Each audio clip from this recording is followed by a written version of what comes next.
vamos lá, gente.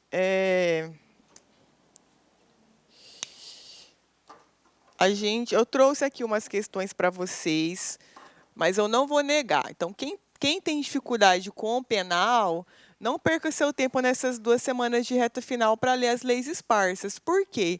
Penal, a gente tem uma média de 6 a 7 questões por prova, penal todo, então engloba parte especial e direito penal. Então, assim, quando cai legislação especial, é uma ou duas no máximo, porque no universo de 400, 500 artigos de direito penal, a LEP, né, as leis penais especiais, elas ficam pequenas, então não vale a pena. Ah, professora, eu vou ler todas as leis especiais. Não recomendo que você faça isso, você vai perder seu tempo. Então, peguem aqueles crimes mais visados ali, vamos ver aqui algumas coisinhas, e assim, arriscar estudar uma ou outra lei especial. Então, por exemplo, Lei Maria da Penha, que agora tem a questão do crime de descumprimento de medida protetiva. É algo que vale a pena você dar uma olhadinha. A gente não vai ver Maria da Penha aqui hoje. Lei de execução penal, a gente tem muitas súmulas, então é uma lei que vale a pena você ler súmulas. Por quê? Sempre tem uma questãozinha de LEP ali, quando eles cobram lei penal especial. Agora, por exemplo, leis grandes, né? Ah, eu vou ler a lei de execução penal inteira. Não compensa, são 200 artigos, não faça isso. Então, eu vou passar aqui dentro da LEP os temas que sempre caem, e aí depois você bate o olho em casa, repetindo, para aqueles alunos que têm facilidade em penal, para poder estar dando uma revisada. Agora, tráfico, a lei inteira, também não vale a pena. Pega as súmulas que fala do tráfico privilegiado, Estatuto do Desarmamento, os 3 crimes, né? Porte ilegal de uso restrito permitido, disparo, não fique na lei inteira para você não perder seu tempo. Agora, leis pequenas que vale a pena. Lei dos crimes hediondos e lei da prisão temporária. Sempre, né, também há uma probabilidade de cobrança dessas leis, cuja uma delas eu trouxe aqui também para a gente conversar rapidinho. Mas, no mais, Código Penal. Então, patrimônio, vida, administração pública, crimes contra a honra, crimes sexuais, e é isso, né? Pegar aquela parte geral ali. Aplicação na lei penal no tempo não vai cair agora, porque teve lei nova e caiu já no passado, eles não vão cobrar isso. Mas concurso formal, crime continuado, erro de execução, essas daí, arrependimento posterior, arrependimento eficaz, também sempre são questões que já são manjadas na prova da ordem. Então, quem é bom em penal e vai dar uma revisadinha, vale a pena vocês darem uma estudada sobre isso, tá? Então, vamos lá. Nossa primeira questão... Deixa eu ficar desse lado aqui.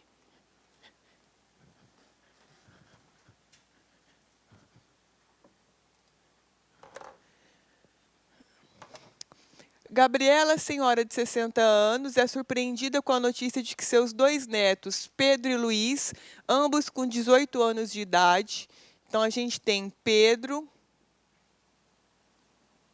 Luiz, ambos imputáveis, né, com 18 anos de idade, foram presos em flagrante na mesma data, ou seja, 5/9/2018. 5/9/2018. Pedro foi preso e indiciado pela suposta prática de crime de racismo, enquanto Luiz foi abordado com um fuzil municiado. Então, Pedro, racismo, supostamente, que é uma lei que, na verdade, se chama Lei do Preconceito, lembra? A gente comentou sobre isso, inclusive, na aula de penal. Enquanto Luiz foi abordado com um fuzil municiado, sendo indiciado pelo crime de porte de arma de fogo de uso restrito. Então, Luiz aqui no artigo 16. Gente, olha, chegou a minha vez, os trem começou a estragar. O pincel já não está funcionando mais, meu Deus. No Stanley dá tudo certo, toda vez, né? Aqui, artigo 16. Porte de uso restrito. Gabriela, sem compreender a exata extensão da consequência dos atos dos netos, procurou a defesa técnica para esclarecimentos quanto à possibilidade de prescrição e concessão de indulto em relação aos delitos imputados. Considerando as informações, é correto. Então, prescrição e indulto, pessoal, são causas de extinção da punibilidade. elas estão lá no artigo 107 do Código Penal. Vocês chegaram de estudar elas aqui com o Kleber? Não? Depois a gente fala sobre elas rapidamente, não tem problema. Então, vamos lá. Então, a gente sabe, nós temos uma questão da imprescritibilidade de alguns crimes que são colocadas em razão de norma constitucional. Então, o que acontece? O crime de racismo, ele é um crime imprescritível. E isso a gente extrai da própria Constituição Federal. Então, esse é o primeiro ponto, né? Ou seja, o racismo ele é um crime que não é atingido por essa causa de extinção da punibilidade. Não existe isso para o racismo. E aí, veja, o racismo, por outro lado, ele pode receber o indulto. O indulto ele é permitido. Eu já explico o que é o indulto para vocês. E o porte legal de arma de uso restrito, ele é insuscetível de indulto. Então, o porte aqui não cabe indulto. O que é o indulto, gente? Então, o indulto, na verdade, é uma lei, uma lei que é publicada pelo presidente da República. Geralmente, é uma lei anual, tá? No entanto, o que acontece? Por exemplo, acho que esse ano não teve lei do indulto, que o Bolsonaro ele não quis publicar. Mas é dele. E o que acontece com o indulto? Ele vai promover a extinção da punibilidade de determinados crimes. Existe uma regra para isso? Existe uma vedação constitucional para alguns crimes que não podem ser indultados, ok? Existe essa vedação, mas são pouquíssimos crimes que não se sujeitam a esse regramento. Então, aqui, só para deixar marcado antes da gente estudar, é a alternativa C. O racismo ele é imprescritível e o porte de fuzil, que é o porte legal de arma de fogo de uso restrito, ele não é indultável, tá? Ele é insuscetível de indulto. Pois bem, como que funciona a regrinha? Crimes que são insuscetíveis de graça, anistia e indulto, que são os 3TH. Então, eu tenho tráfico, terrorismo, tortura e hediondos, tá? Então, eles são insuscetíveis de graça, anistia e indulto. O racismo e grupos armados, eles podem receber graça e anistia. Qual é a diferença? Então, veja, o indulto é uma lei, ela possui um efeito genérico e abstrato, e, veja, vai abordar determinados crimes, desde que sejam crimes não violentos. Essa é a regra, e desde que não haja uma vedação constitucional para esse indulto, tá? Independe da fase processual em que a pessoa esteja para ela receber o benefício do indulto. Geralmente, ela já é condenada. Por quê? Não tem como eu ser beneficiada por uma causa de extinção da punibilidade por um crime cujo ainda não tenho certeza de que a pessoa cometeu. Então, eu tenho que ter a condenação para que a pessoa ela possa ser beneficiada pelo indulto. Então, antes do governo do Bolsonaro, nós tínhamos indulto natalino, indulto do Dia das Mães, indulto de alguma outra data comemorativa. Então, o Michel Temer, por exemplo, antes de deixar o governo, ele deu um indulto, e no indulto dele, ele colocou um monte de gente na rua, que era o pessoal da Operação Lava Jato, que praticaram crimes de colarinho branco, crimes não violentos.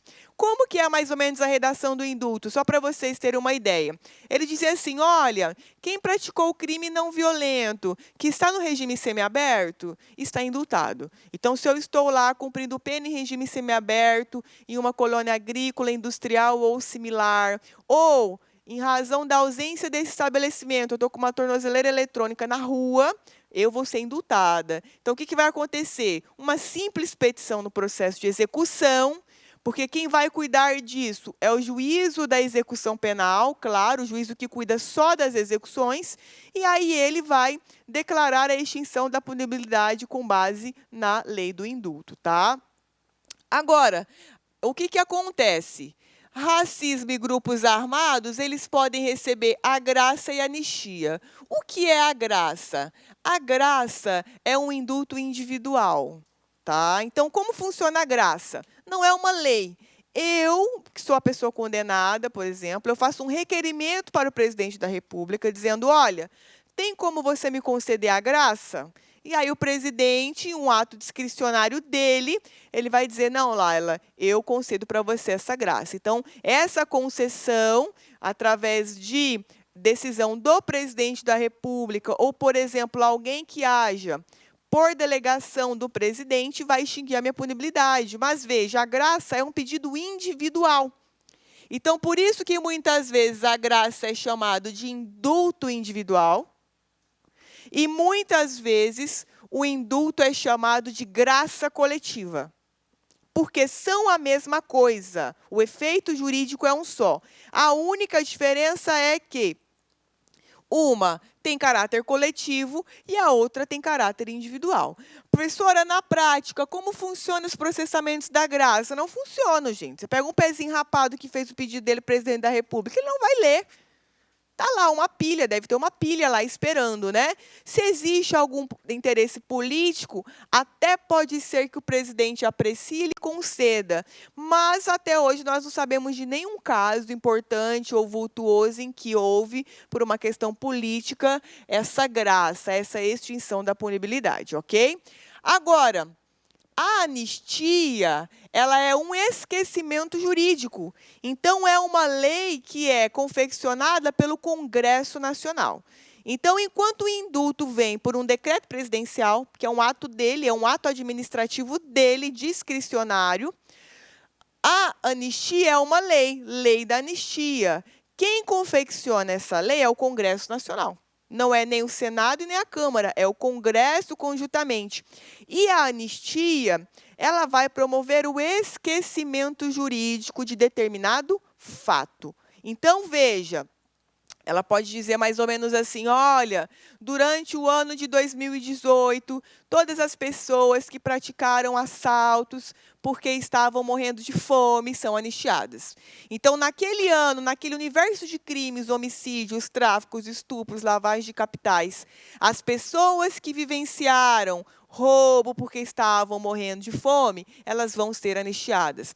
As pessoas que vivenciaram crimes contra a honra na época da ditadura vão ser anistiadas. Quem? O autor do crime, é óbvio, não é a vítima, são os autores que são beneficiados com a anistia.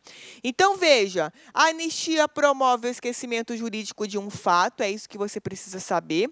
O indulto é uma causa de extinção da punibilidade. Assim como a anistia, que possui um caráter geral e abstrato, não promove o esquecimento de um fato, promove o quê? O benefício para pessoas que praticaram determinados crimes, perfeito? Enquanto que a graça também é uma causa de extinção da punibilidade, só que ela tem o caráter individual. Então, veja, dentro desse universo, a Constituição Federal diz que são inafiançáveis todo mundo: racismo, grupos armados, tráfico, terrorismo, tortura e hediondos. Porte de uso restrito não é hediondo? Então, por isso, ela é inafiançável e ela também é insuscetível de graça, anistia e indulto, tá? Então, você tinha que saber lei dos crimes hediondos, tinha que saber que posse legal de arma de fogo de uso restrito era hediondo e tinha que saber sobre graça, anistia e indulto para conseguir fazer a questão, né? Então, você tem parte geral, que são as causas de extinção da punibilidade, cumuladas com as duas leis penais especiais. E aí eu trouxe aqui só um resumo, né, que está lá na CF. São inafiançáveis tortura, tráfico ilícito, 3TDH, né? Tortura, tráfico, terrorismo e hediondos e equiparados. E, para além disso, ainda nós temos os inafiançáveis. Inafiançável é fácil, todos. Todos. Guarde na memorização só essa questão de graça, anistia e indulto. Tá? Na dúvida, está aparecendo que é inafiançável, verdadeiro.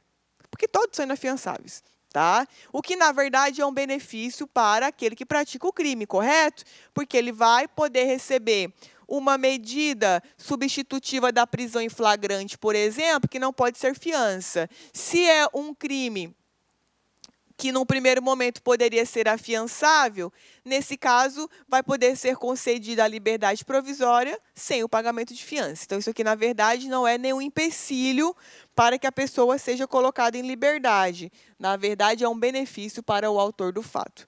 Tudo bem, pessoal? Alguma dúvida? Então, depois, vale muito a pena dar uma olhadinha no artigo 107, tá? Porque lá tem todas as causas de extinção e naqueles materiais de resuminho, você tem ali graça, anistia, indulto, decadência, perempção, que são todas as causas de extinção. Sempre cai uma questãozinha também sobre esse artigo, tá? Então, é um artigo que vale a pena dar uma estudada, ok? Depois, gente, questão 2. Vanessa cumpre pena em regime semiaberto, em razão de segunda condenação definitiva por crime de tráfico armado.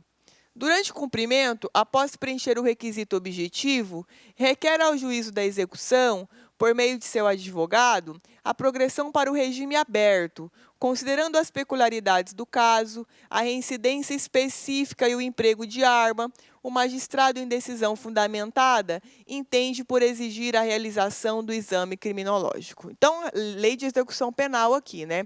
2019, acho que não caiu nenhuma de LEP, de execução penal, então, com certeza, agora já é hora de cair umazinha de novo sobre LEP.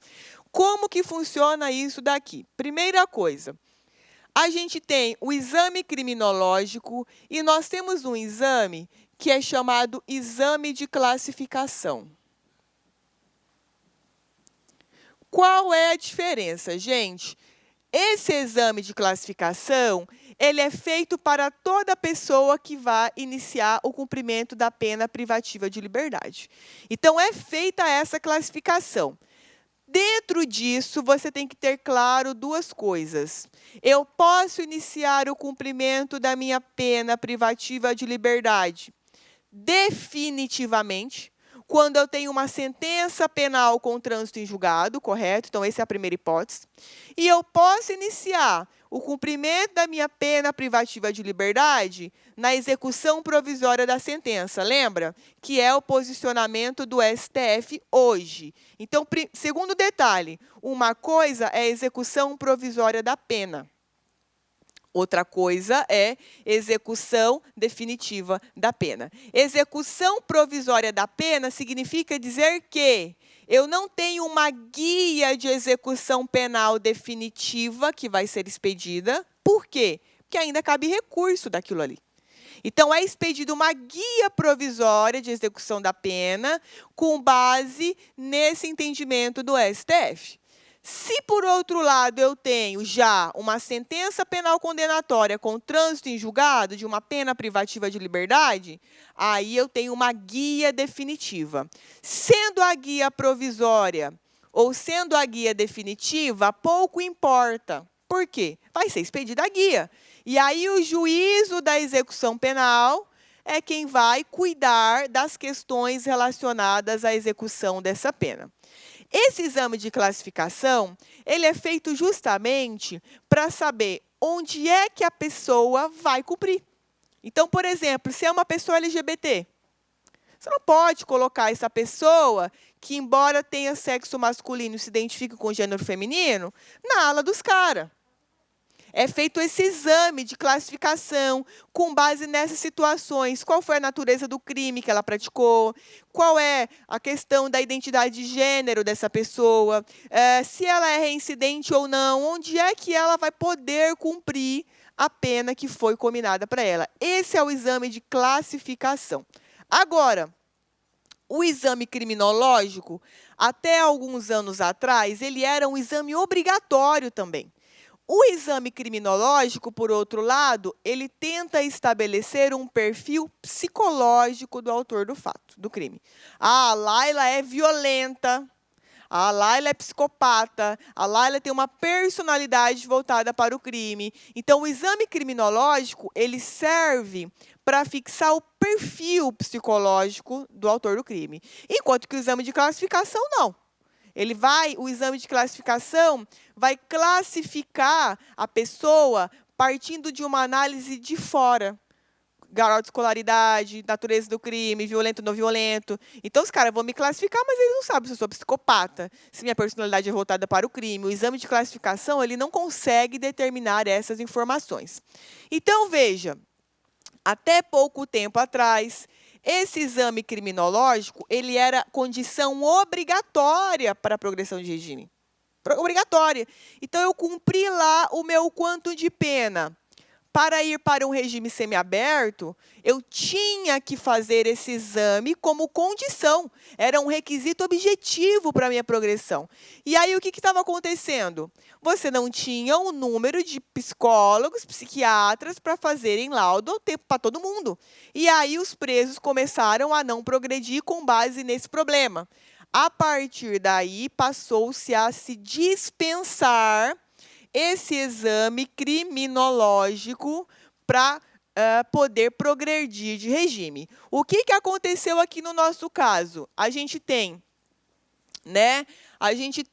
um crime de tráfico, que é um crime hediondo, perfeito? Então, o magistrado, pelo que a gente está lendo aqui, ele disse o seguinte: ele exigiu o exame criminológico com base em um crime abstrato.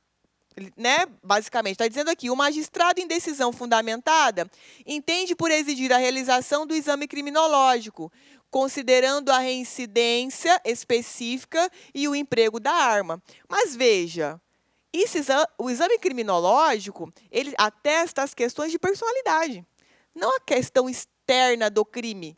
Reincidência, emprego de arma. Então, o primeiro detalhe hoje, o exame criminológico, ele não é mais obrigatório para a progressão de regime. Esse é o primeiro detalhe da progressão. Segundo detalhe, pode até ser exigida o exame criminológico na progressão, mas o juiz ele tem que dar uma decisão falando sobre isso. Olha, preciso por causa disso, disso e disso. O juiz ele não pode, com base no crime abstrato, considerar que a pessoa tem a personalidade perigosa e exigir esse exame. O exame ele vai dizer mais ou menos o seguinte: a pessoa está apta para progredir ou não? Ela está apta para o convívio social ou não? É isso que o exame vai dizer. Então, muitos juízes, isso vira e mexe, inclusive, tese de agravo de execução para quem vai fazer segunda fase em direito penal, muitos juízes eles bloqueiam a progressão dizendo, olha, é tráfico. Eu preciso do exame criminológico. Mas, veja, o juiz ele não fez uma fundamentação concreta, naquele caso concreto, para dizer da necessidade naquela pessoa. Então, isso não pode mais ser feito. Até pode ser exigido na progressão, mas o juiz ele tem que usar o caso concreto para poder fundamentar. Então, aqui no nosso casinho, ele pediu o exame criminológico. Então, vamos lá. Com o resultado, o juiz ele concedeu a progressão, mas determinou que Vanessa comparecesse em juízo quando determinado para informar e justificar suas atividades, que não se ausentasse sem autorização judicial e que prestasse durante o período restante de cumprimento de pena serviços à comunidade. Intimada da decisão, considerando as informações expostas, poderá a defesa técnica de Vanessa alegar que... Então, o que aconteceu? O juiz, quando ele concede a progressão, ele não pode embutir uma condição vinculada a uma pena substitutiva. Então, veja, o artigo 44 do Código Penal, ele traz para nós as hipóteses em que você pode substituir uma pena privativa de liberdade por uma pena restritiva de direitos, que são exatamente uma dessas situações aqui. Isso aqui é pena restritiva de direitos. Então, quando eu tenho uma condenação não superior a 4 anos, em regra, o juiz ele pode aplicar essa pena substitutiva. Mas, veja, pena substitutiva a quê? A privação da liberdade. Então, eu não vou presa e nem vou cumprir pena no regime aberto. Eu estou em uma pena restritiva de direitos. Agora, quando o magistrado ele dá uma progressão para a pessoa, mas diz para ela praticar coisas que vão restringir a sua liberdade de locomoção, o que ele está fazendo? Ele está embutindo dentro do regime aberto, que é um regime de pena privativa de liberdade, uma pena restritiva de direitos em cima. E o juiz ele não pode fazer isso. Ou é restritiva de direitos ou é privativa de liberdade. Então, o juiz ele não pode fixar como condicionante para a progressão, pena restritiva de direitos. Porque aí você estaria mesclando duas naturezas de sanção distintas. Ou é privação ou é restrição, ok? Então, existe uma súmula, inclusive, dizendo isso. Por quê? Porque os juízes estavam aplicando dessa forma. Dava a progressão de regime, mas aí dizia, olha lá, você vai ter que cumprir isso aqui tudo. Aí o advogado falava, porra, é pena restritiva de direitos ou é regime aberto? Porque, veja, a pena restritiva de direitos, ela inibe, ela impede a privativa de liberdade. Então, se eu estou casando as duas, eu não posso fazer isso, ok? Se eu tenho uma súmula, é porque a galera estava aplicando dessa forma, né? Então, foi preciso sumular isso para que os juízes da execução não criassem essas condicionantes, perfeito? Então, vamos lá no nosso caso aqui. A lei veda a fixação de condições especiais não previstas em lei. Ok, tá? Ela não veda, ela permite. Daqui a pouco eu vou falar sobre essas condições especiais para a progressão. Poderiam ter sido fixadas condições especiais não previstas em lei. Perfeito, que a gente vai ver daqui a pouco o que é. Mas não prestação de serviços à comunidade. Verdadeiro. Por quê, gente? Porque prestação de serviços à comunidade é pena restritiva de direitos. Então, ele não pode, tá? O que são essas condições especiais? São condições que o juiz ele vai estabelecer a mais para o preso, né, para o condenado, praticar na vida social, ok? Mas, veja, isso não pode ter conotação de restrição de direitos. Então, o juiz, sei lá, ele pode dizer assim, você não vai, sei lá, suponhamos que ele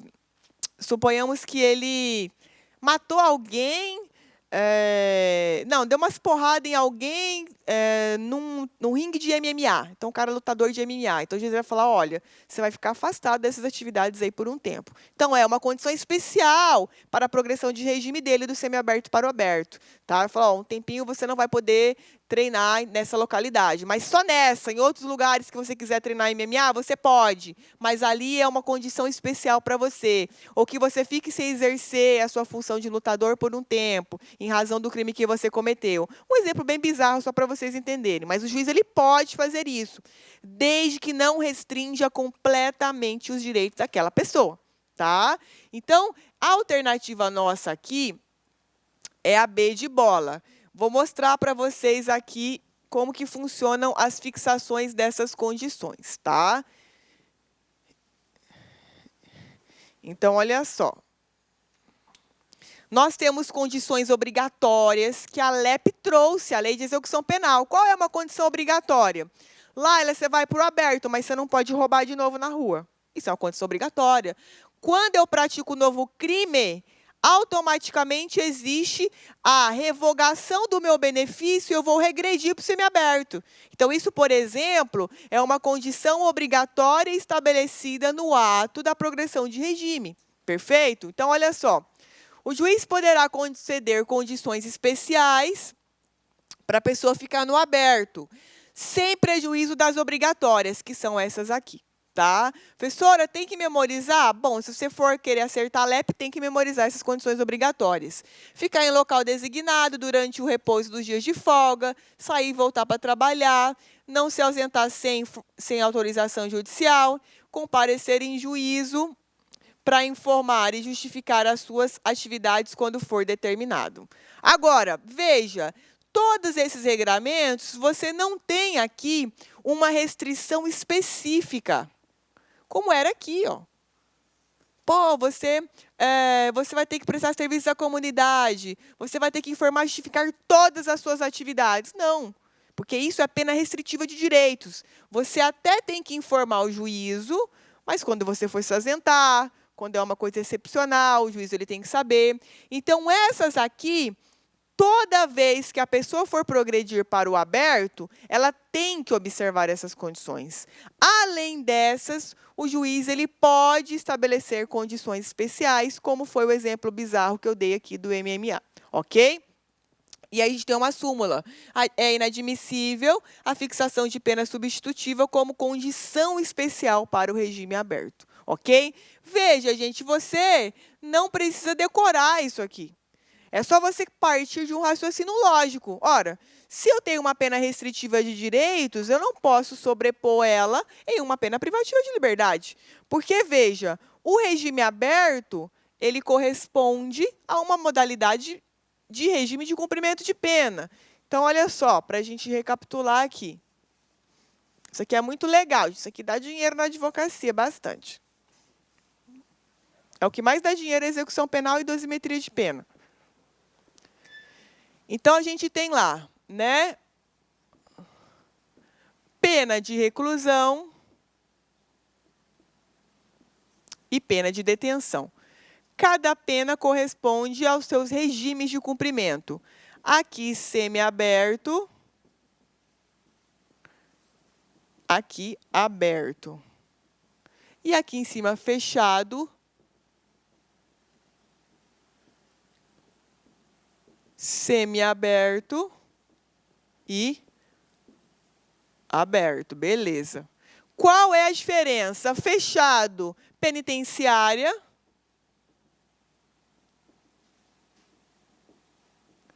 Semiaberto, colônia agrícola.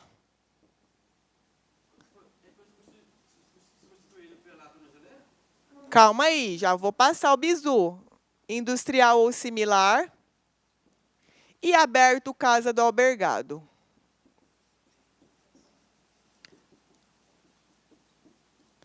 Dentro do universo da progressão de regime, nós temos, né, a fração que é trazida na LEP, que é de 1/6 para a progressão. Depois, a gente vai ver ali, nós temos a lei dos crimes hediondos, tá? 2/5 e 3/5, que é um regime hediondos e equiparados. Beleza.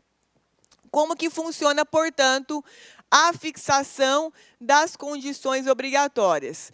Quando a pessoa vem do semi para o aberto, a gente tem aquelas condicionantes e ainda condições que o juiz estabelecer. Professora, mas por que não tem essas condicionantes do fechado para o semiaberto? Porque pela lei de execução penal, não existiria como aplicar isso, porque a pessoa teria que estar numa colônia. Então, por isso que a lei de execução penal, ela não se preocupou com essas condicionantes do fechado para o semi. Por quê? Porque, de acordo com a LEP, no semi, a pessoa ficaria em uma colônia. Então, não teria como ela observar isso aqui, não se ausentar da cidade. Claro que não, ela vai ficar numa colônia.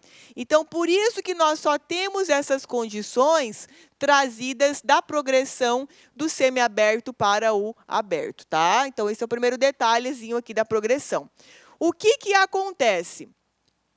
Sempre que eu praticar uma falta disciplinar de natureza grave, isso vai gerar regressão do regime. Então, a regressão significa, né, eu sair do aberto para o semi ou do semi eu retornar para o fechado. Na progressão é o inverso, né? Do fechado para o aberto e do aberto para o fechado, na regressão.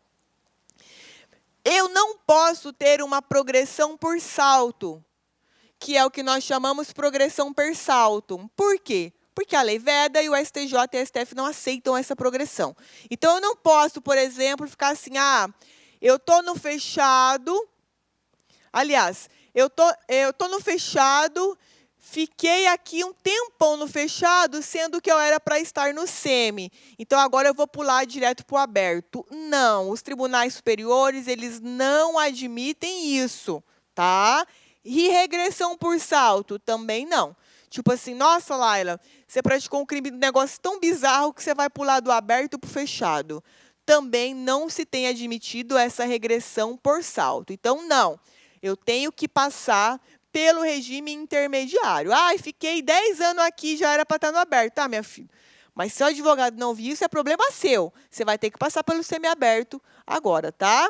Agora, outras questões com relação à progressão. com base no nosso sistema penitenciário, que é caótico.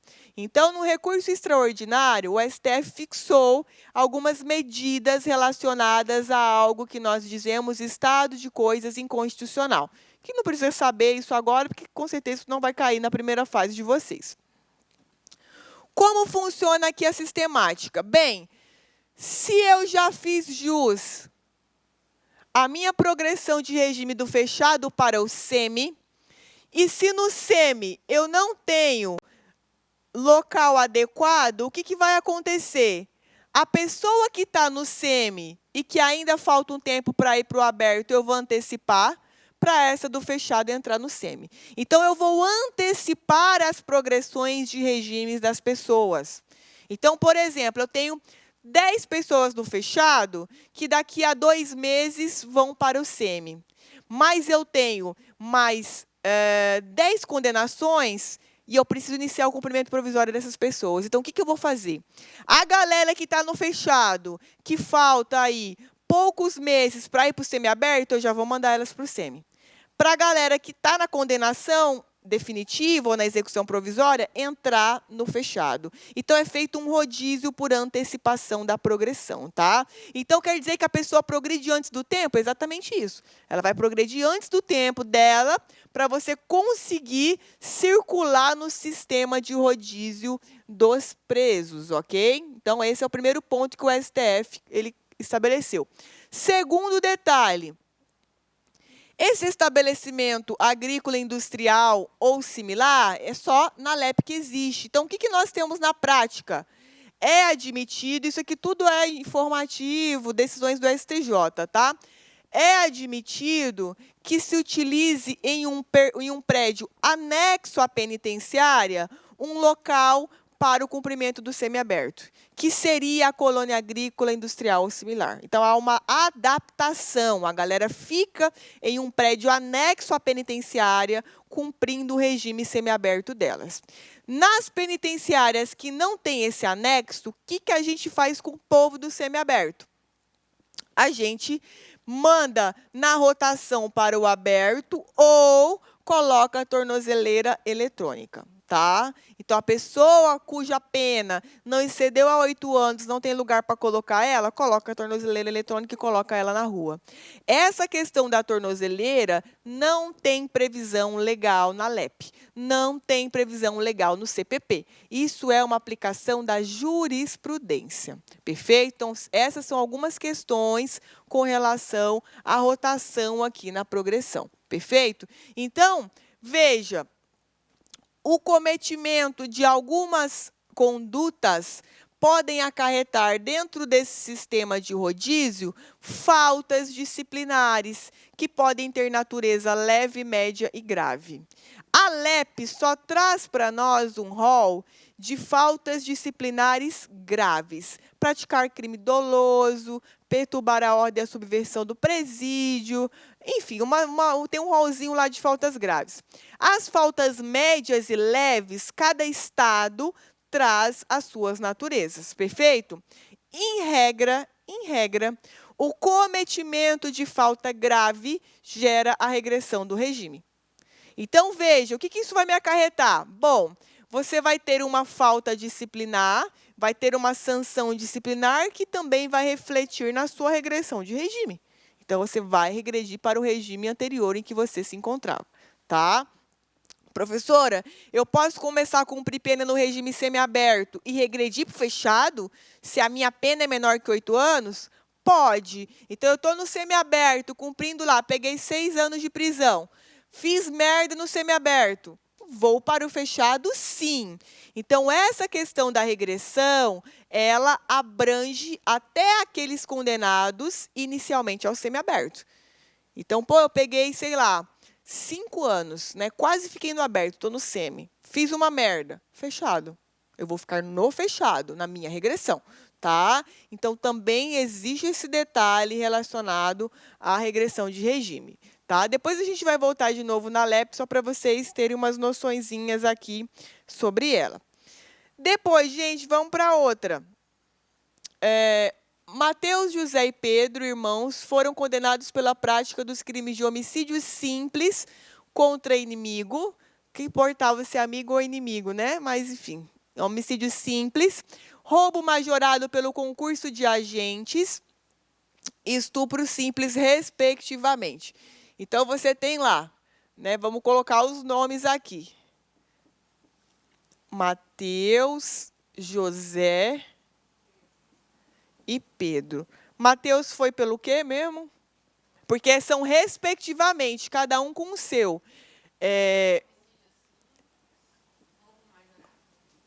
O José roubo majorado?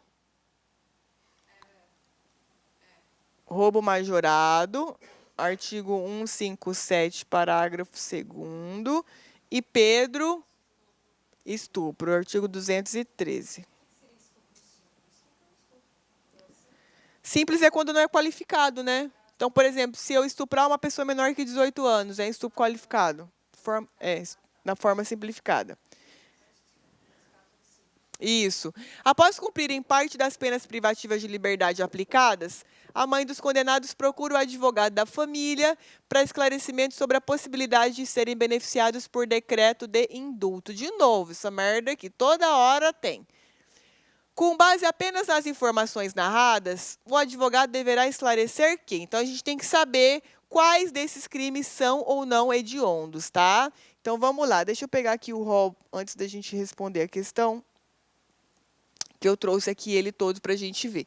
Então, a gente tem lá homicídio quando praticado em atividade típica de grupo de extermínio, ainda que simples. Então, não é o nosso caso, porque ali foi um homicídio em atividade que não era de grupo de extermínio. Então, isso não é hediondo.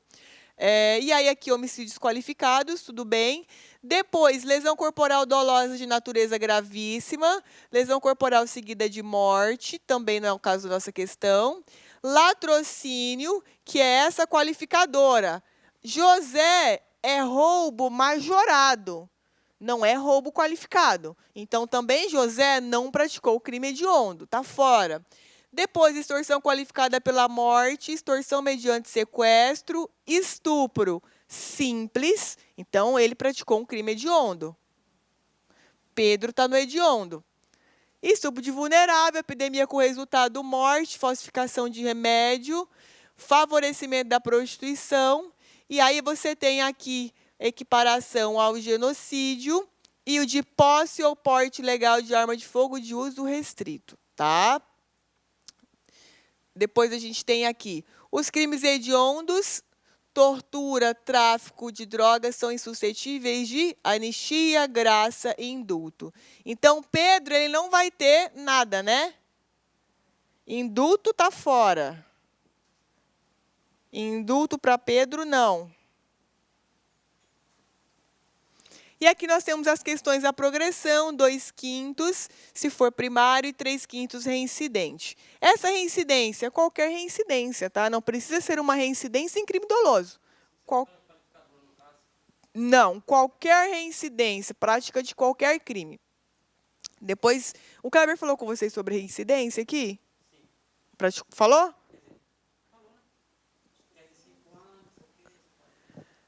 Dentro do intervalo de 5 anos após o trânsito em julgado ou extinção pelo cumprimento da pena, se houver a prática de novo fato, isso vai gerar a reincidência. A reincidência é uma agravante na dosimetria de pena. Então, ela é uma agravante que nós chamamos preponderante. Então, é muito ruim quando a pessoa ela é reincidente na hora do cálculo da pena, tá? Então, vamos lá. Vamos ver aqui as alternativas que a gente tem. Mateus e José poderão ser beneficiados, pois os crimes praticados não são hediondos, diferente do Pedro. Perfeito, né? Exatamente essa. Lei dos crimes hediondos não dá, tem que decorar mesmo, infelizmente, tá? Tem que decorar. Aí aqui, né, as outras perderam a razão. Ela é de 72, né? Ela é de 90. Isso, ela é da década de 90. Tá errado ali? Não, lá no outro, lá tá 8,71. Ah, tá 8,71?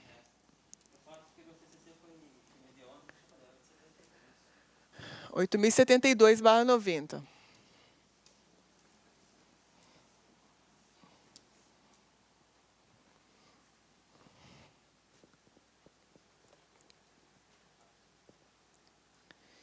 Deixa eu acompanhar aqui, 3.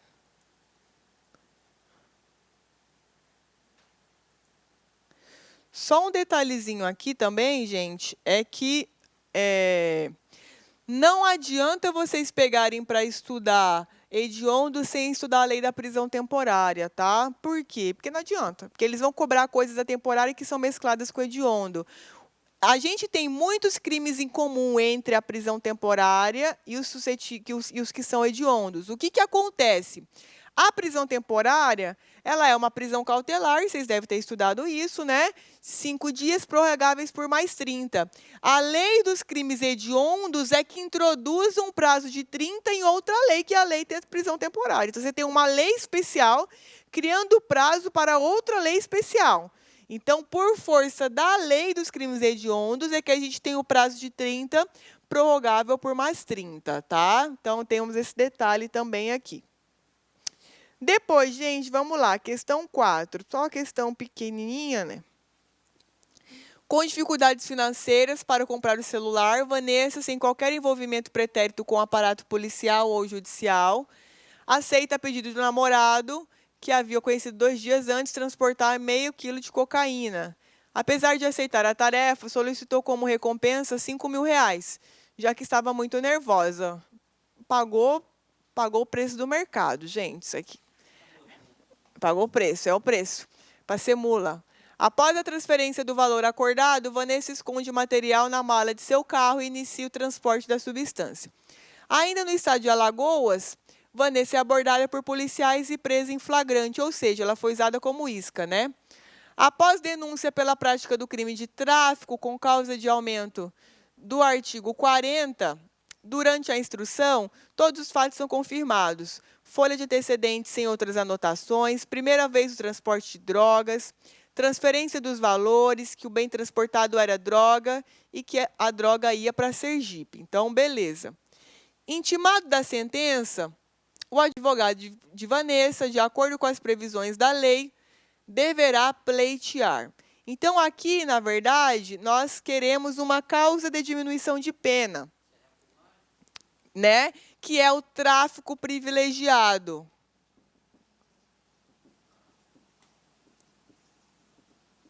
O que vocês precisam levar de tráfico privilegiado para a prova? Gente, primeiro detalhe, tráfico privilegiado, os tribunais superiores não consideram hediondos, tá? Não considera hediondo. Isso é entendimento do STJ e do STF. Então, a progressão de regime, 1/6 da pena, por exemplo, vai cair na regra geral da LEP.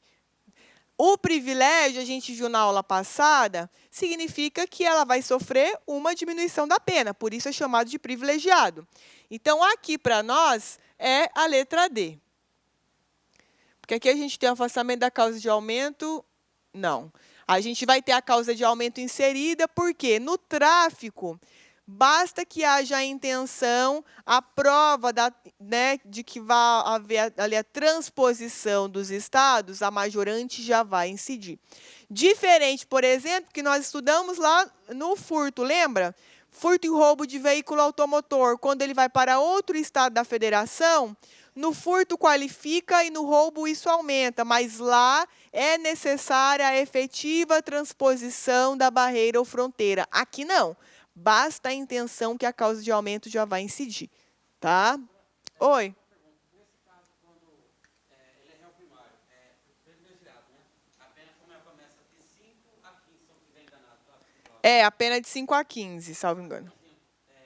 O juiz vai pedir no 5, aí com 1/6 da pena, mais ou menos 3 anos e meio para rua? Não, na verdade seria mais ou menos assim.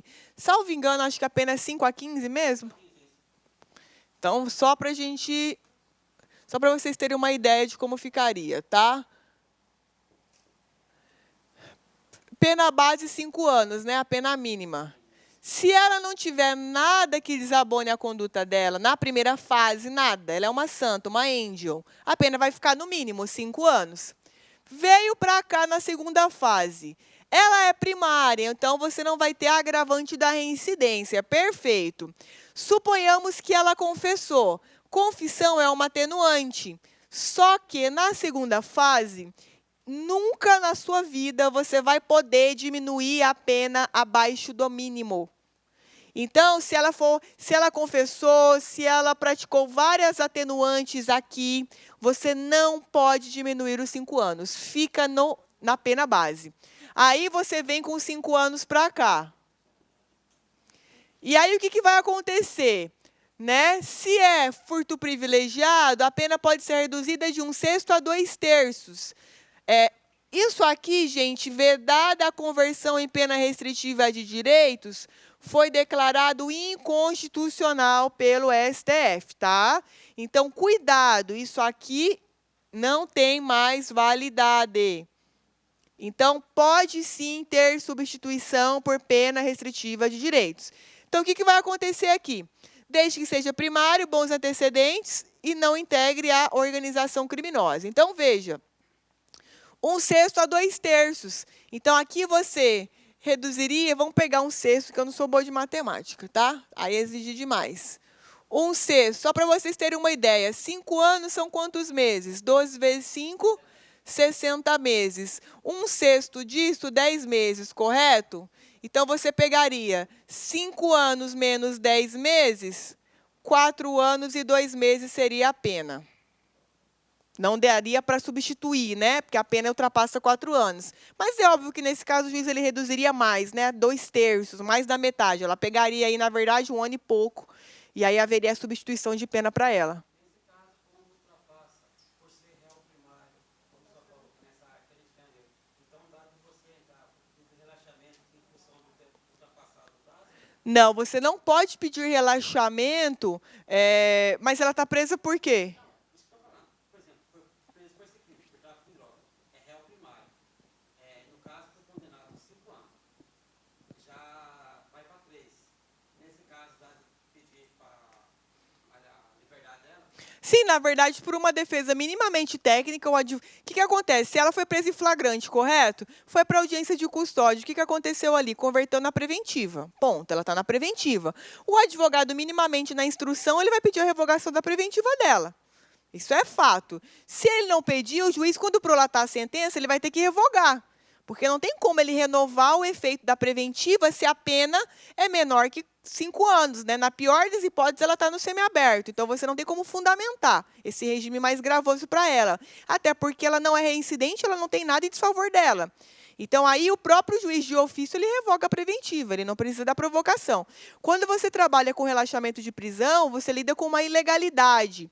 Então, ilegalidade seria da seguinte forma: eu peço a revogação da preventiva para o juiz não dá. Aí, essa negativa virou uma ilegalidade. Aí, o que eu faço? Eu impetro um HC no tribunal, para ele, né, sanar essa ilegalidade. Mas até o momento em que o juiz não torna essa decisão dele eivada de ilegalidade, você não pode usar o termo relaxamento. Você tem que usar o termo técnico que está vinculado ao teor da decisão. Ele não decretou a preventiva, então, tecnicamente, você tem que pedir revogação da preventiva. Qual é o efeito dela? Liberdade. Provisória? Por que provisória? Porque ainda tem sentença para ser prolatada, tá? Então, cuidado com essas questões de relaxamento de prisão. Não é sempre que você pede, tá? Primeiro, você tem que provocar uma ilegalidade pelo magistrado, para daí você pedir no tribunal em sede de HC ou até em sede de apelação. Beleza?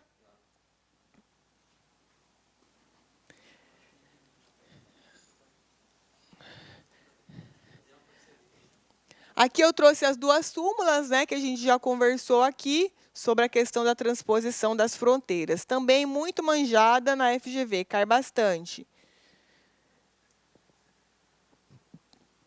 Depois, questão 5.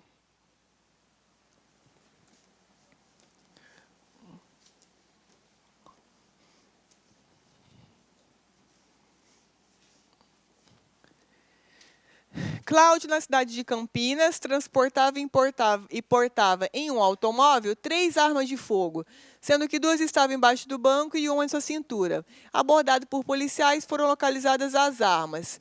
Ele foi preso por porte de arma de uso permitido em concurso material por 3 vezes. Foi acostado nos autos laudo pericial.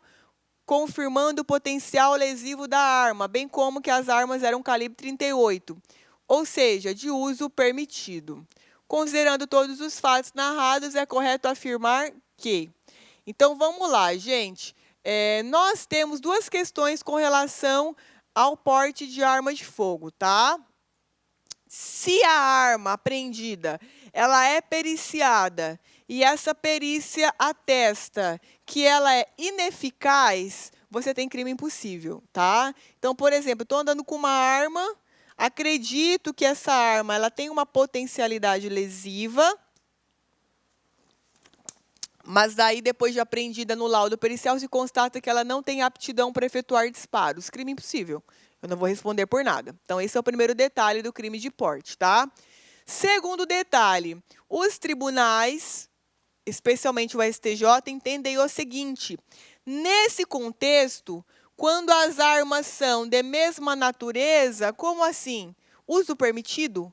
Isso é um crime único, ok? É crime único e não concurso material. Agora, por exemplo, eu estou com duas armas .38 e um fuzil. Aí eu tenho um concurso material entre, 14 e artigo 16. Se eu tenho no meu carro 10 armas .38, é um crime de porte só, ok? Claro que na dosimetria, o juiz ele vai considerar isso na primeira fase, que são as circunstâncias judiciais. Mas ele não vai poder aplicar o critério do concurso material, que é um cálculo de uma pena sobre o outro, e nem o critério do concurso formal, que é um critério de exasperação que nós dizemos. Ou seja, na terceira fase, ele pode aumentar até o triplo. Ele não pode fazer isso. No máximo, na primeira fase, ele vai aumentar um tempo ali em razão desse número de armas, tá? Então, esse é o entendimento do STJ. Então, aqui ele responderia por um crime único de porte de arma de fogo. Perfeito? E aí, com relação à lei de armas, o que é interessante? Que é porte tudo aquilo que não estiver acondicionado no interior da sua casa ou nas dependências da sua casa ou no interior do local em que você trabalha e cujo você tem a responsabilidade. Fora isso, tudo é porte. Tudo.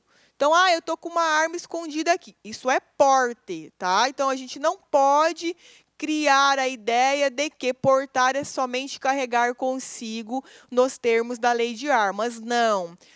Você vai trabalhar com um critério de exclusão. Se não for arma guardada em casa, ou nas dependências da sua casa, ou no local em que você trabalha, ou no local em que você tem a responsabilidade, todo o resto é porte. Tudo, ok? Então, muito cuidado também com esse detalhezinho aí do porte ou da posse de arma de fogo. Aí eu trouxe aqui uma júri, só para vocês verem, né? Dentro do mesmo contexto, não tem concurso material e nem concurso formal. É uma só lesão ao bem jurídico tutelado, tá? Bem tranquilinha também essa daqui. Essa daqui eu trouxe porque ela é de 2016, e aí é capaz que pode cair agora. Já tem um tempo que não cai essa lei, tá? Então, eu trouxe ela que dei uma arriscada. Então, a gente tem lá, sobre o crime a lei de tortura, que é uma lei pequena, é uma lei que vale a pena você dar uma lidinha. Tortura, terrorismo, que são 3/4 artigos, então vale a pena. Durante uma operação na favela do Rio, policiais detêm um jovem da comunidade portando um radiotransmissor. Acreditando que era integrante do tráfico da comunidade, os policiais exigem que ele indique o local onde as drogas e as armas estavam guardadas. Em razão das lesões, o jovem vem a falecer. O fato foi descoberto e os policiais disseram que ocorreu um acidente, porquanto não queriam a morte do rapaz por eles detido, apesar de confirmarem que davam choques elétricos em seu corpo molhado com o fim de descobrir. Gente, até parece que eles iam falar isso, né? Nunca que eles iam falar isso aqui. Diante desse quadro, que restou integralmente provado, os policiais deverão responder por. Então, vamos lá. Isso aqui é a lei de tortura, que eu trouxe aqui para a gente dar uma olhadinha nela, que é uma lei que vale a pena. O que é o interessante dessa lei, gente? É uma lei cuja finalidade não trabalha com vida o bem jurídico tutelado aqui, em regra, você tem, claro, né, a modalidade pré-ter-dolosa, mas a finalidade da tortura aqui, pelo teor da lei, é impingir, causar sofrimento na pessoa para obter confissões, informações, provas. Não é com a finalidade de matar essa pessoa. Se eu coloco, né, exerço nessa vítima um intenso e desnecessário sofrimento, querendo que ela morra, isso é homicídio qualificado pela tortura. Porque lá, a minha conduta, o meu ato executório é a tortura. Aqui não, aqui o dolo não é matar. O dolo é obter informações e confissões. Se der uma merda, que é a morte, que é o nosso exemplo, você tem um crime pré-ter-doloso, mas o teor, a pegada da lei não é esse tipo de tutela, tá? Então, esse é o primeiro detalhe aqui da tortura. Então, a gente tem lá as hipóteses. Constranger alguém com emprego de violência ou grave ameaça, para quê? Obter informação, declaração ou confissão, provocar ação ou omissão de natureza criminosa, em razão de discriminação racial ou religiosa, submeter alguém sob sua guarda, poder ou autoridade, que é o nosso caso, com emprego de violência, a intenso sofrimento físico ou mental, que é a tortura, como forma de aplicar castigo pessoal ou medida de caráter preventivo. Aí nós temos as formas equiparadas. Quem sujeita a pessoa que está cumprindo medida de segurança ao mesmo tipo de sofrimento, aquela pessoa que sabe da situação e ela se omite, lembra artigo 13, parágrafo 1º do Código Penal, que é o garante aqui dentro. E terceiro, que é o nosso caso, se resulta lesão corporal grave ou gravíssima e se resulta morte. Então, isso aqui é o quê? Crime pré-ter-doloso. Vamos lá fazer uma tortura. Opa, deu uma merda, a pessoa morreu. Então, é essa forma aqui, tá? Então, é um crime qualificado pelo resultado mais grave. Então, vamos lá. Nessas condições, o que a gente tem? Tortura qualificada com a morte, pela morte com causa de aumento. Essa causa de aumento aqui, gente, é para quando for praticado por servidor público, né? Então, eles estavam custodiando aquela pessoa, os policiais, então eles não poderiam ter praticado. Então, existe essa causa de aumento. Gente, olha, tudo meu estraga quando é minha vez. Incrível. Não é, menina, mas toda vez... Você viu que eu não falei nada no começo. Eu fui lá, peguei todos, eu testei. Eu sempre vou assim. Sempre eu vou... Ó, sempre não, sempre eu tô na boa vontade. Não, vai dar certo, vai dar certo. Otimista, vai dar certo. Né? Aqui as causas de aumento, depois vocês deem uma lidinha. E vamos lá, questão 7. Vou dar uma chance para esse pincel aqui.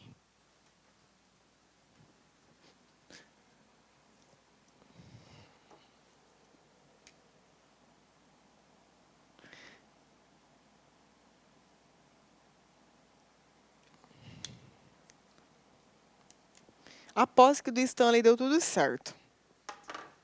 Deu? Que raiva. Sempre dele dá certo, toda vez. Então, vamos lá. Questão 7. Douglas foi condenado pela prática de 2 tentativas de roubo, majorados pelo concurso de agentes e restrição das liberdades das vítimas. Beleza. Então, no momento de fixar a pena, o juiz aplicou a pena base no mínimo, reconhecendo a confissão espontânea do agente, mas deixou diminuir a pena na segunda fase. No terceiro momento, o magistrado aumentou a pena do máximo, considerando as circunstâncias do crime, em especial a quantidade de agentes e o tempo que durou a restrição das liberdades das vítimas. Essa aqui é meio fodida, gente. Ademais, reduziu ainda na terceira fase a pena do mínimo legal, em razão da tentativa, novamente fundamentando pela gravidade do crime. Após a aplicação da pena dos 2 delitos, reconheceu o concurso formal, aumentando a pena de um deles de acordo com a quantidade de crimes. Uma bagunça, né? Ave Maria. Nossa Senhora. Esse aqui mas eles estão começando a cobrar muito questões de dosimetria de pena, muito, e prescrição também. Tanto que no último exame, a apelação a preliminar foi prescrição, né? Então, eles estão cobrando demais. Então, vamos falar rapidamente, só para vocês terem uma noção que já vai dar para responder aqui. Na primeira fase, a gente trabalha com o artigo 59, que é chamado de circunstâncias judiciais. E são 8 circunstâncias judiciais: personalidade, conduta social, antecedentes, culpabilidade, circunstâncias, consequências do crime, comportamento da vítima. 1, 2, 3, 4, 5, 6, 7. Ai, tá faltando um. Personalidade, conduta, antecedentes, culpabilidade, circunstância, consequência. Gente, culpabilidade. Não é possível que eu tenha que olhar ali. Que palhaçada!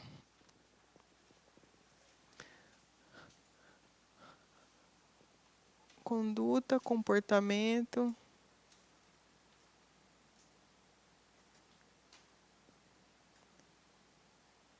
Qual será que está faltando? Vê aí. Não. Já. Comportamento já foi.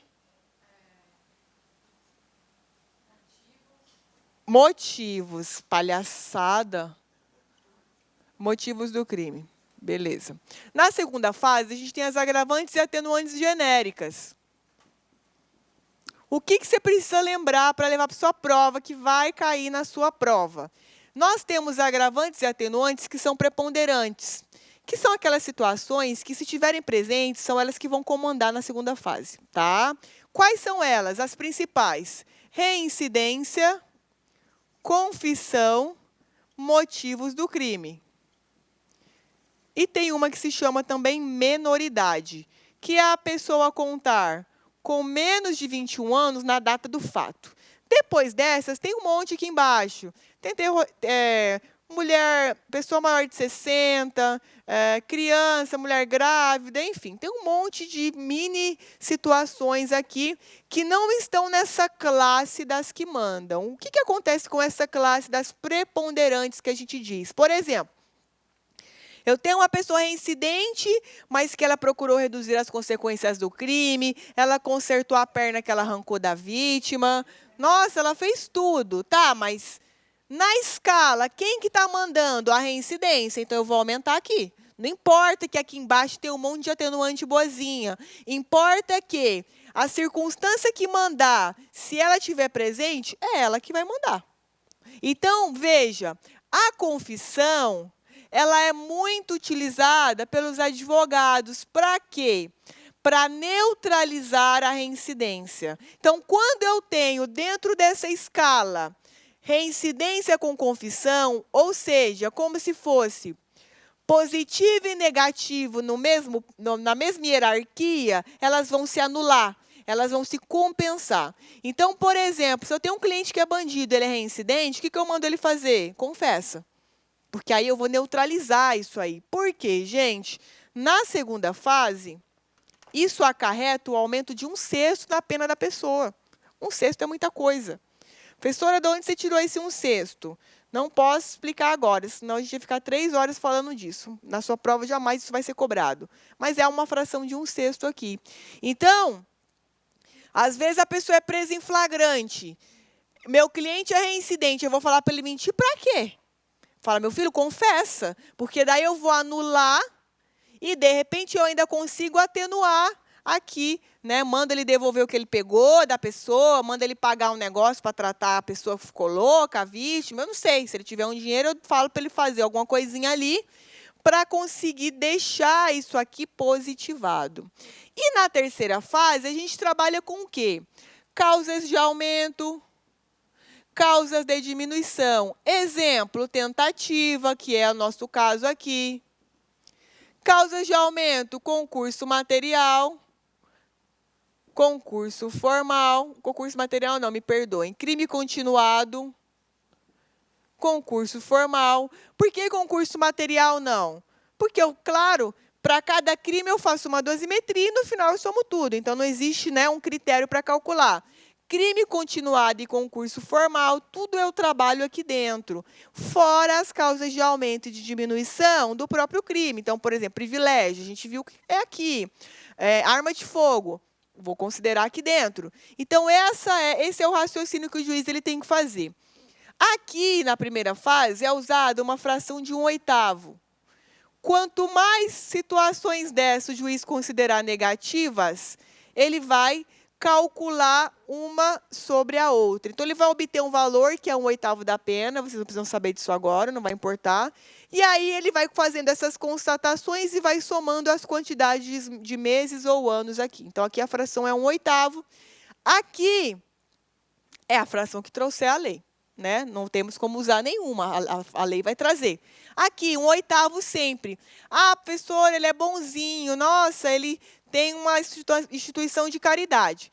Na primeira fase, dane-se. Se ele é bonzinho, a única coisa que vai acarretar é não aumentar a pena. Vai ficar do jeito que está. Não vai beneficiar ele ter todas positivas. Vai deixar a pena no mínimo legal. Só isso. Enquanto que, na segunda fase, se ele for bonzinho, atenua. Aqui não. Na primeira fase, quando ele tem tudo positivo, fica a pena do jeito que está. Ele não vai sofrer nenhuma vantagem, não vai receber, aliás, nenhuma vantagem por causa disso. Então, vamos ver aqui no nosso caso o que aconteceu.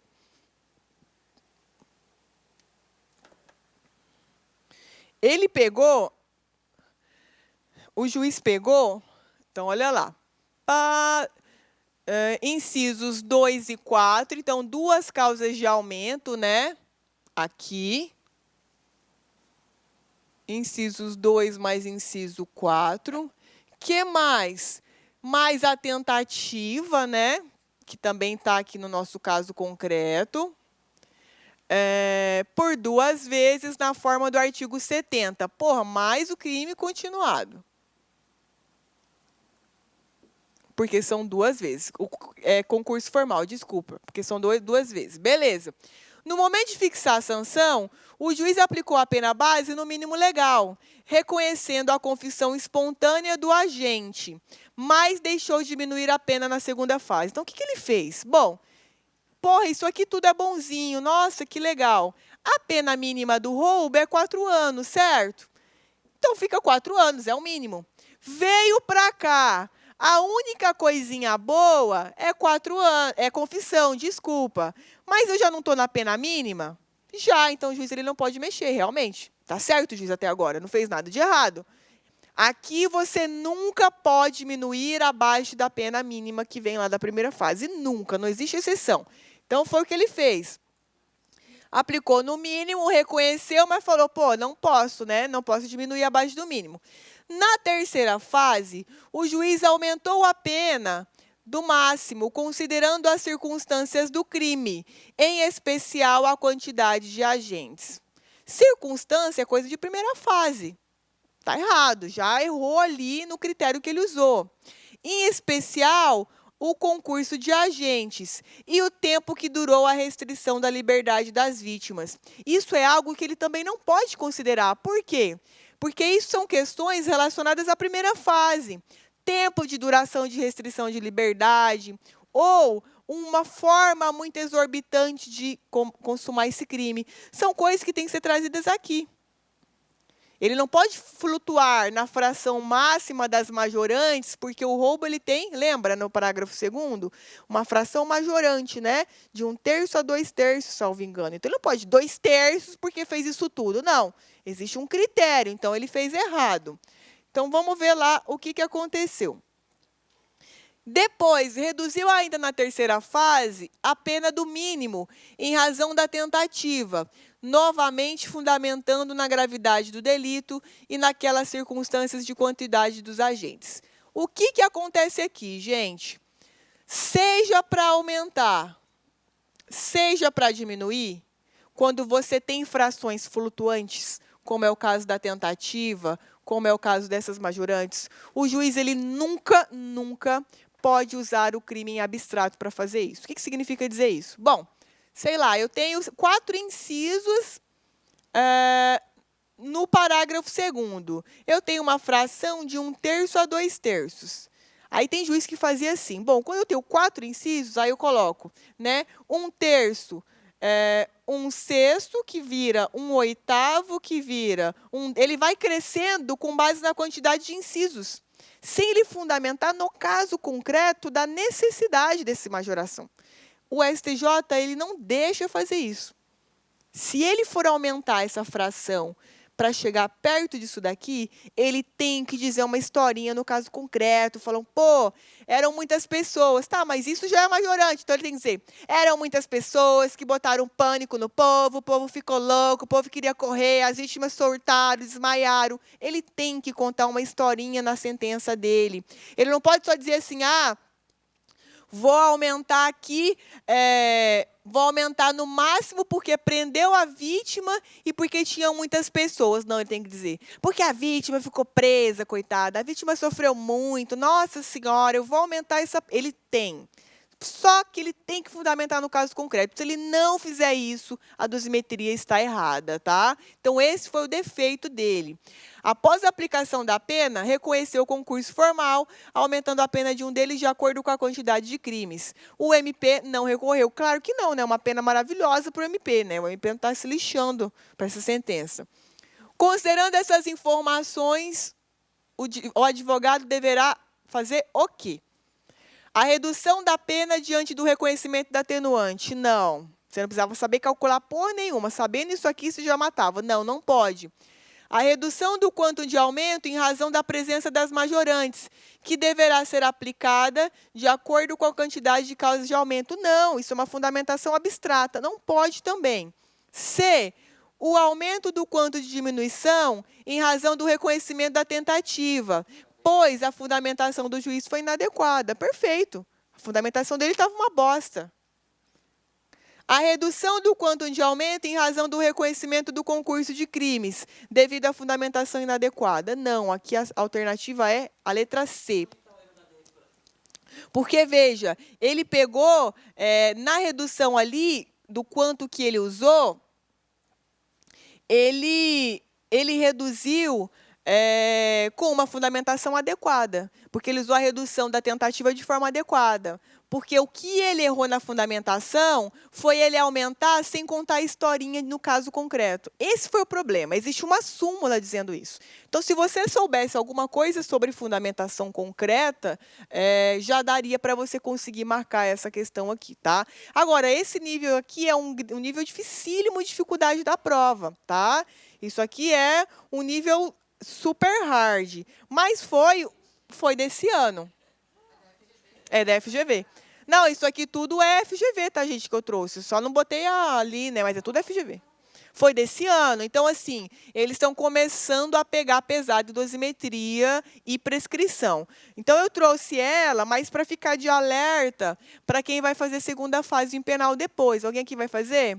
Porque a galera tá cobrando prescrição e dosimetria, que é uma loucura. Então, tem que dar um truque nisso daqui, tá? Não precisa saber calcular, mas o básico, porque a tendência é ficar dessa forma cada vez mais difícil, tá? Difícil assim não, mais técnico, né? Que são matérias que a gente não dá muita importância na graduação, porque a gente vê no 3º, 4º semestre. Pô, então você é uma polenta, né, jurídica. Você não consegue aprender isso aqui nesses semestres. Então, é algo que fica ali adormecido. Mas é isso. Aí, pessoal, eu coloquei para vocês aqui umas coisinhas de LEP, tá? Sobre as autorizações de saída e permissão de saída. Eu acho que pode cair, vale a pena para quem é do penal aí.